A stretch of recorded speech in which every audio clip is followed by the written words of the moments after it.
is possible. Except the Suns win.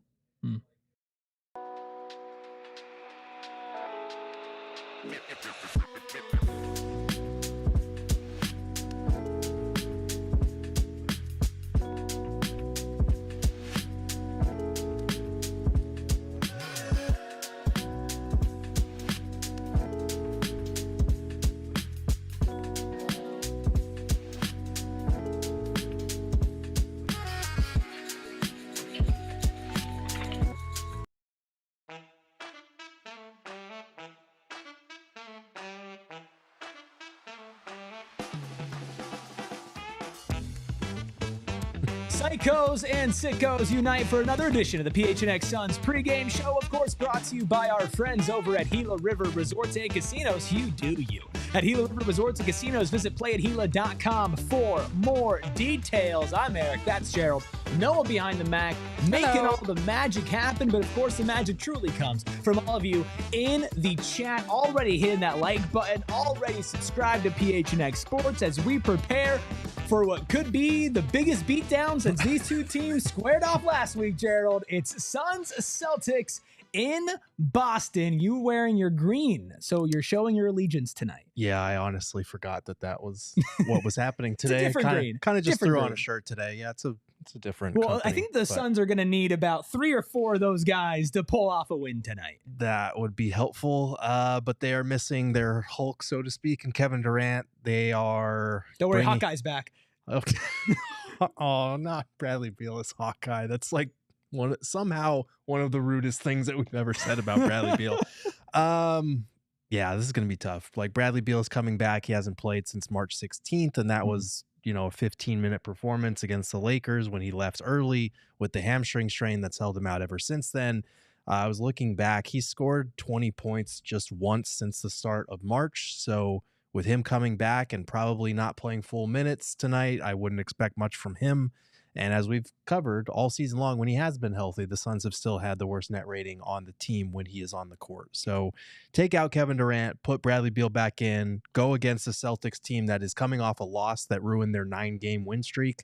Oh, poor Celtics. This could get ugly pretty quick. Yeah, we already have predictions in the chat. Lori says Celtics by 20. My dad says Celtics by 17. Love the confidence. Let's go ahead and take a look at that injury report because, yes, Bradley Beal is available for the Suns off the injury report entirely, not just questionable or probable. Kevin Durant, of course, out. Jalen Bridges, Ty Washington out following their G League playoff exit, but you just made a face looking at the starting lineup, so we'll get to that in a second. Jaylen Brown available for the Celtics. Not what we expected going into tonight, but I guess it's game 7 tonight, Gerald. Everybody's got to play to start a new win streak for the Celtics. Those assholes. Yeah, I mean, they're gearing up for their playoff run for defending their title. It must be nice.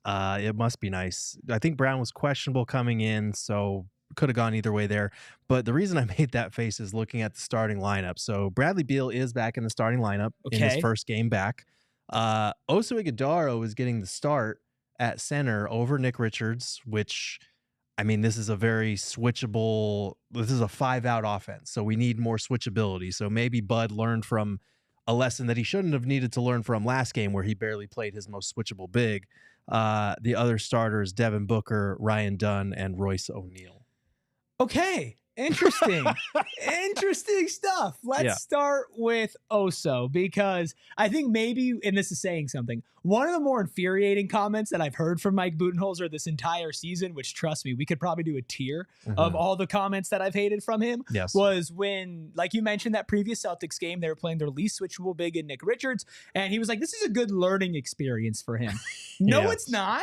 No, it's not. That's like you're learning how to count and say, hey, go do trigonometry. Like, no, it's not. You playing the Celtics is not at the time to have anybody learn, but also Oso's the most switchable, but this is still the Boston Celtics, right? This is still Kristaps Porzingis, who has almost like a good foot on Oso Ighodaro, but I think that's the right move. How do you feel about Royce O'Neal, Ryan Dunn, Bradley Beal starting around Devin Booker?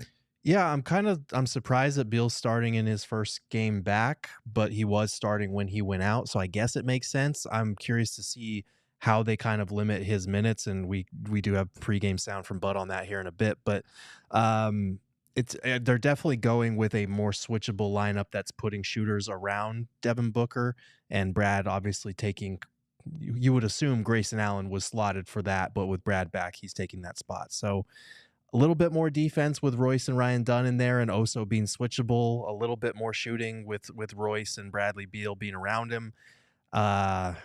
I don't know, man. It's not going to make a difference. I think what we had to do is, we were looking at Joe Mazzulla ball. We were looking at the Celtics game plan and said, we need our own saucy white boy off the bench to match Peyton Pritchard. So Colin Gillespie, there you go. You are the Peyton Pritchard stopper tonight. But it doesn't, to me, and this is going to sound so sad, but we all know it doesn't matter as much what the starting lineup is tonight. I feel like you probably could have started KD tonight as well, and it would have given you a better chance, but I still think Boston would have won. But you mentioned sound from Mike Budenholzer talking about Bradley Beal's load going into this first game back after almost 2 weeks off. This is what he had to say to the media pregame. The custom shoes, what does it mean to be a part of that and helping benefit Scott Morrison and also the Max Foundation? Yeah, no, I think it's a great effort, by Scott and everybody involved. I think to raise awareness and just help in any way we can. So I think it's a really cool. I think it's going to be the first time I've worn a different pair of shoes in the game. So excited for it. And then just with Bradley Beal making his return, will he be on any type of minutes restriction coming back? I think we'll be smart with him. I think. Be logical and sensible as he comes back. So, but definitely excited to have him back. Coach, just want to get an update on Cap. So they're going to be sensible. Sure. Doesn't really tell Whatever. us. We don't know what that means. We don't know what smart means to Mike Budenholzer. Yeah. Okay. If he's starting, I would guess at least like probably 20 minutes. You don't know though. That's the thing with Bud. He started dudes and played him like 9 minutes. Also fair. But that was the Nick Richards thing. I think a Ryan Dunn thing. But I think with the three main guys, I don't think that's been a thing. I would imagine it's at least 20 minutes, but who knows? He could re-aggravate it and sit out at halftime like we've seen twice in the last however many games he's played. So. I will say this, if he comes back and it doesn't seem as if he is fully healthy and moving better than he was, then what are we doing here? Also fair. That's also a fair point. He could opt to play Brad a little bit less if he looks ineffective or if he looks, not 100% out there. Looks like he might have tweaked something, whatever the case may be. But even if he looks like that off the rip, then it's why are we bringing him back? That's kind of what I'm worried about. Yeah. It's been a week and a half, but how much better is he really? And how fast is he moving? Especially because we mentioned with Oso Gadaro, a lot of switching, a lot of 3-point defense. You're going to need Bradley Beal as one of your main point of attack defenders, whether he's starting or coming off the bench with this team. He's casting that role, fair or not, against Boston. You need that perimeter defense, Gerald. Yeah, absolutely. You definitely do. I hate talking about this team right now because they're going up against the defending champs. They're going up against a team that absolutely shredded them last time they faced off.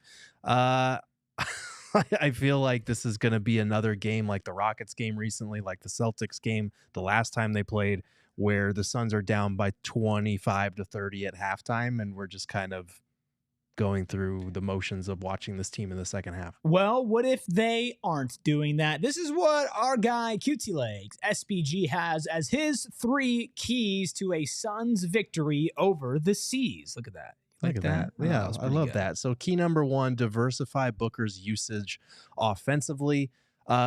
This makes sense, and this is something we've been speaking on a lot over the past week, that balance between playmaking and passing. It's Devin Booker's best playmaking season, but he's obviously taken a slight step back in efficiency, in scoring.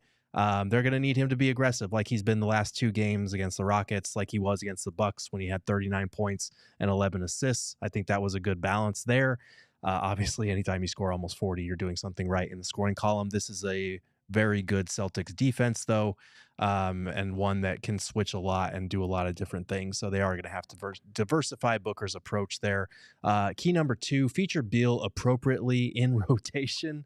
He's already back in the starting lineup, so now it's a question of how are they going to stagger him in Book's minutes? How much are they going to play Bradley Beal? How effective is he actually going to be when he's on the court? And then key number 3, neutralize the 3-point margin in makes at least.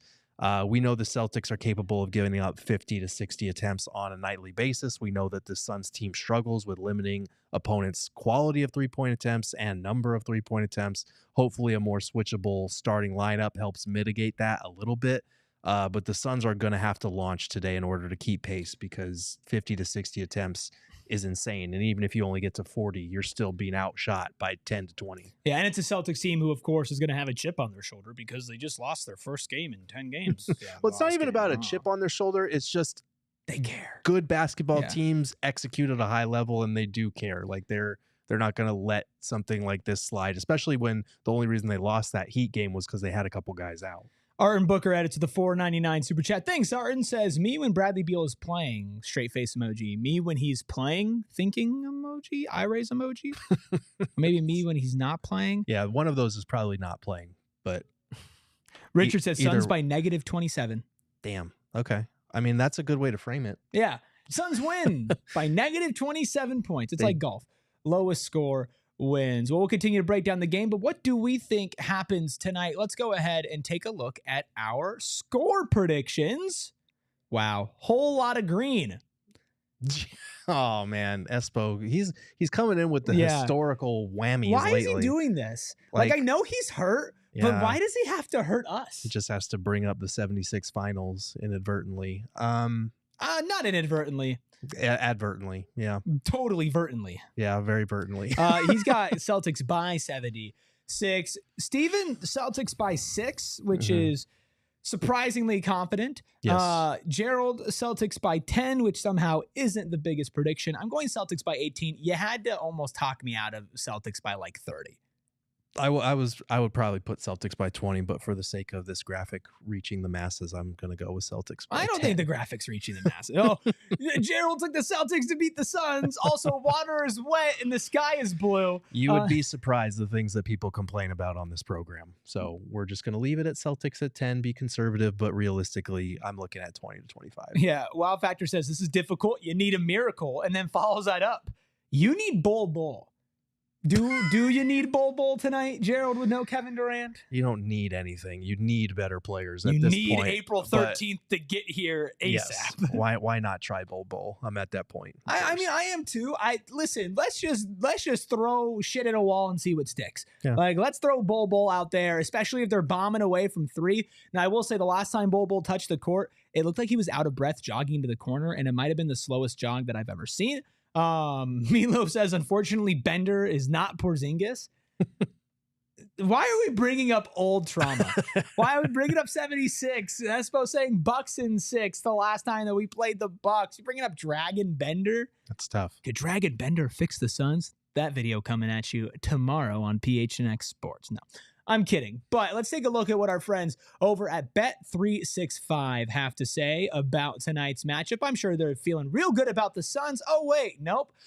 Plus 600 on the money line for the Suns. Plus 14 on the spread. That's a hefty one. Money line for the Celtics, minus 900 and a minus 14 on the spread. Let's do it a little early. Let's get into our pregame picks presented by our friends over at Bet365. Download the Bet365 app. Use code PHNX365 when you sign up and find out why, whatever the moment, it's never ordinary at Bet365. You must be 21 plus and physically located in AZ. If you or someone you know has a gambling problem and wants help, call 1-800-NEXT-STEP. Text NEXT STEP to 53342 or visit problemgambling.az.gov. Since Espo wants to be the funny guy with his picks, let's go ahead and take a look at Espo's bet for tonight. Devin Booker, 50 plus points. Okay. Plus 2,800. How you feeling about this one, Gerald? He must be riding the vibes from, Devin Booker's 70-point game in Boston. Very different Celtics team that we're facing here. Yeah. But hey, still might come in a loss though. How about that? That's also true. It's also true. But Book is riding those vibes too. True. With the shoes that he's breaking back out again tonight. He's got the commemorative 70-point shoes that he's donning again. I think this is the second time he's worn them. I think so. I think he wore it on the anniversary of the game, which is when they beat the Bucks, which was right before they lost to the Celtics. I thought it would have been cool if they played the Celtics on that day. But yes, he rocked these about a week and a half ago. 108, 106. Y'all remember that? 4 wins in a row, huh? That was fun. Was the season saved? Are the Suns legitimate playoff threats? No. Huh? Nope. Huh? It's so depressing, Gerald. Arton with a 199 super chat says, meant to say not playing. My bad. You're good. You know what? We figured. We're all allowed to make mistakes, Arton. This is Suns basketball we're talking about. Nothing can be worse than what they actually do out there. Well, hopefully your bet is not a mistake. No, here's the thing. If you think that I was betting on the Suns doing well, you don't know that I'm in the lead. This is what my bet is for tonight's game. I have the point spread. I have Boston covering over 15.5 points. Oh, God. Yeah. I have Kristaps Porzingis over 1.5 3-pointers made. Derek White over 3.5 3-pointers made. I have Drew Holiday over 1.5 stocks, and I have Bradley Beal over 1.5 turnovers, boosted at a plus 2,600. How you feeling about my bet, Gerald? Let's see. I mean, it looks pretty good. The only thing with a spread that large is there's always a chance that they're down 20 to 25, and then in garbage time they kind of chip away. But the Derek White 3.5 made threes might be dicey, just because if they go up by like 20, He's not going to 25, play a lot. yeah, They might go up by 20-25 because he hit 4 threes in the first quarter. That's true. They also shoot like 60, so there's a good chance Derek White will take plenty of attempts. So who Well, knows? speaking of taking plenty of attempts, let's probably take a look at whatever 6-page bet Steven has put in for today. There it is. Yeah, I mean, not the worst. The text is readable, which Right. we appreciate. Both teams score 110 points. Bradley Beal over 20.5 points. Devin Booker over 7 assists. Must have read your article about Devin Booker's playmaking. Also taking Book over 3.5 turnovers. Yikes. Tyus Jones over 1.5 3-pointers made. And Kristaps Porzingis under 26.5 points, all coming together at a plus 4,000. What is the most likely leg not to hit, Gerald? The Bradley Beal 20.5 points, to be honest with you. I don't even know how much he's going to play. Give me a stat line prediction for Bradley Beal. For Bradley Beal, I'm going to say like 14 points on, I don't know, like 4 of 9 shooting, maybe a 3 or 2, maybe a free throw or a 2. 3 or 2. Saucy. Yeah, and then I'm going to say probably like 24 minutes, something like that. Yeah, who knows? Maybe he'll play 40 since that's just Bud being smart. I don't think the score will be close enough for him to play 40. Wow Factor says, Eric, I got a question. The Kings keep losing with dogfight games come the end of the season. Mavs on back-to-back versus Clippers. KD back versus Golden State. That's a must-win game. And then OKC. Thoughts? Every game for me is a must-win game right now. I don't have Mr. Gotta Have It here, Steven, to argue with me on whether it's a must-win game, but that's my mindset going into all of these, which doesn't mean I think they're gonna win, but I think they have to. Yeah, I mean, that's how they should be approaching every game. Wow. I think realistically, looking at this game, it's would be fantastic if you got it, but like they're not going to win this game, guys. Yeah, they're not going to win this game, but they need to. Let's take a look at the standings. It's time for the push for the playoffs, presented by All Pro Shade Concepts. The Suns still on the outside looking in. What a sad sentence to say. By the way, Portland there in the 12th seed, only a game and a half behind the Suns. They're closing a little bit of ground. The Suns a full game behind the Sacramento Kings, who play Charlotte tonight, and they are now 2.5 games behind the Dallas Mavericks, who have Anthony Davis back. So feels like the Mavs are out of reach, which is just so depressing considering everything the Mavs have been through. Gerald, it's coming down to House Sun Kings. And will Sacramento lose? They have a game against Charlotte tonight. After that, their schedule gets a little bit more difficult. Let's see. They have Charlotte, then they go and play Cleveland. That's a tough one. Then Detroit. That's a tough one. Then Denver. That's a tough one. Then LA. That's a tough one. And then Phoenix. That's a tough one. So all hard games for the Suns and the Kings. It really could come down to Sunday, April 13th at 12:30 p.m. Yeah, because I mean, they just lost to the Wizards, who were resting or without basically all of their main players. And gearing up for a playoff And the run. Wizards are already bad with their main players. So to lose that game, to lose 3 in a row, the Kings are kind of in disarray right now. And like you mentioned, like outside of Charlotte tonight, the rest are games that they very easily could and probably will drop, with the exception being that regular season finale, Phoenix at Sacramento. It could come down to that game.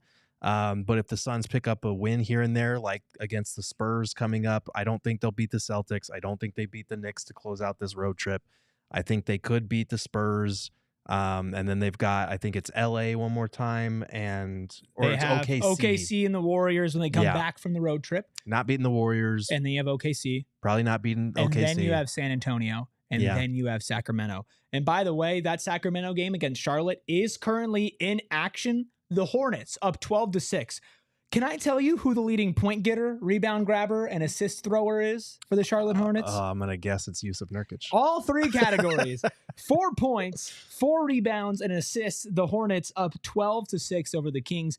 Will Yusuf Nurkic finally help the Phoenix Suns snag a playoff spot? A loss for the Kings and a win over the Celtics means the Suns are in. I know we think it's a long shot, Gerald, but let's talk about what we think they have to do to maybe neutralize a Jason Tatum, a Jaylen Brown. I think it starts and ends with Devin Booker. I know Espo's bet said 50 plus, but you are going to need another 40 and 10 type of night from Book like you had. Even in a loss, you're going to need him to replicate that to even get close to a win tonight. Yeah, absolutely. He's going to need to be the tone setter in offense, on everything offense. That's why Steven's key to the game was diversifying his approach. He's got to be able to score first and lay the foundation with his aggression as a scorer, and then build on that with the passing, getting everybody else involved, getting the shooters around him involved, and putting some pressure on the Celtics, who have a very switchable defense, to consider double teaming him just to cool him down. And that's how you're going to generate looks for everybody against a defense that can switch in that way.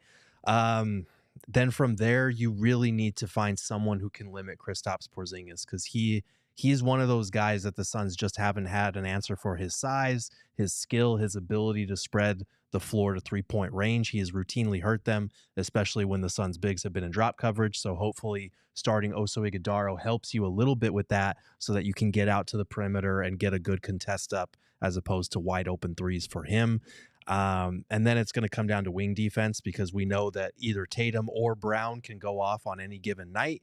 We know that the Suns really hurt in the wing defense department outside of Ryan Dunn. Royce O'Neal is going to have a very good game defensively, and Book cannot be hunted defensively. That's going to be an issue, because we've seen his closeouts on shooters haven't been great. His backdoor awareness hasn't been great. His defense in general needs to be a lot better in tonight's game in particular. Yeah, I think Ryan Dunn is who I'm going to be watching very closely tonight, because he's going to be either matched up with Jaylen Brown or Jason Tatum. Royce O'Neal most likely taking the other of the two. And Royce, I have less confidence in playing defense, so it's why I need Ryan Dunn to hold his own even that much more on whoever he's on. I would assume it's going to be Jason Tatum, at least as a primary matchup. We know that the Celtics switch and move around, and the Suns are going to have to switch and go over screens, go under screens, which hopefully they don't do as much in this game. So Ryan Dunn really is going to be the anchor of this defense, as he has been a couple of times, but he's also going to need to hit open threes, which is something that he has not been doing as much recently. Royce, you're going to need a night like the 7-12 that he was able to throw up in a most recent loss as well, or maybe not the most recent loss, but a recent loss. There's just so many losses. They're piling up about. right now. So many of them. And then you need your bench mob to come in. You need Colin Gillespie, even though he's not starting, to come in and play good perimeter defense, try on the defensive end, hit a couple of open threes. Nick Richards off the bench. I know this isn't the best matchup for him, but he is going to be your tallest center that you can play. So hopefully against Kristaps, if Oso's not able to hold his own because of a size disadvantage, you throw Nick Richards in there. There's a lot that the Celtics can exploit about the Suns, but if the Suns play a damn near perfect game, they can be in it. The problem is they don't usually do that, and even if they do, Gerald, it just might not be enough, because sometimes the other team's just better. Yeah, I mean, when they played the Celtics last time, Nick Richards looked absolutely lost. Yeah. Like, he was having trouble matching up with who he was supposed to match up with. There were wide open threes in transition as a result of that. He was in drop coverage way too deep with a lot of the threes that they were generating. So he's going to have a significantly better game than kind of the disaster that we saw against Boston with him last time. I'm glad you mentioned Gillespie, because he's someone that we didn't really talk about much when we revealed the new starting lineup. But with Brad back, Colin Gillespie is out of that starting lineup, and this is a guy who was coming off 18 points against the Bucks, coming off a 22-point, 10-assist double-double against the Timberwolves. He didn't play well against the Rockets in between those two games, but Gillespie had been playing fairly well. He's probably not a starting caliber player on a team that wants to contend. But with Bradley Beal taking his place in the lineup, who is going to get those backup minutes? Is Colin Gillespie going to continue to carve out his rotation segment there? Or is Bud going to go with Tyus Jones, because Tyus Jones is the more experienced player who's gotten more minutes all season? I hope that we continue to see enough Gillespie, because he's more than earned those minutes. Yeah, if he gets iced out, again, it doesn't make sense. From starting to iced out, even if Bradley Beal's back, that doesn't make sense. But a lot hasn't made sense about this team. I want to just keep everybody up to date with some programming notes here before we wrap things up on the PHNX Suns pregame show. Of course, we will be back with a postgame show, rain or shine, which basically means rain. We will be here talking about Celtics Suns round 2. Of course, then we will not have a show tomorrow. However, Espo and I just recorded a little mini pod talking about how not trading for Jimmy Butler ruined the Phoenix Suns season and might have ruined their future as well. That's going to be going out tomorrow afternoon. And if you need a little Espo in your life before that, Southwest Bias with Mark Stein just dropped talking about potential KD destinations, the odds the Phoenix Suns are able to turn this around.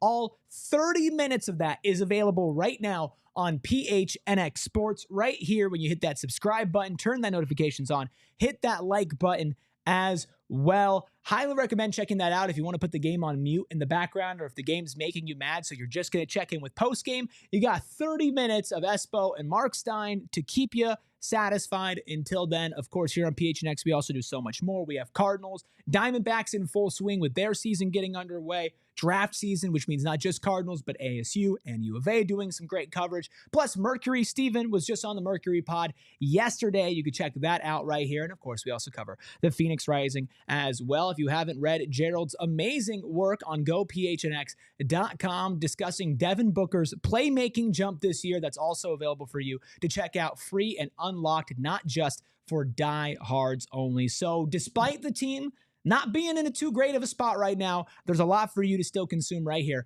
on PHNX Sports. Plus, we do also have our Green Jacket Scramble going on April 12th, a 2 p.m. shotgun start. You can come hang out with the PHNX crew. I know I'll be there. I know Gerald will be there. I know a lot of the PHNX crew will be there at different times throughout the day. You do have so much that you're able to do. We have little competitions, of course, 16 holes of golf, a pregame Masters watch party, food and drink after the game, a raffle, a hole-in-one competition. So many amazing things. Go phnx.com/events. Sign up as a single golfer or as a foursome, and we'll see you there at Dobson Ranch Golf Course on April 12th. Gerald, any final thoughts on Suns, Celtics, Friday night, an NBA classic? Just compete, try to give us something to build on going into New York and some more winnable games. That's kind of where I'm at this point. Yeah. That's all I got. Let's see what happens. Can the Suns get a miracle? They're praying for it, but will their prayers be answered? We'll be back to talk about it in our postgame show, and we'll talk to you then. We all silly like the mayor.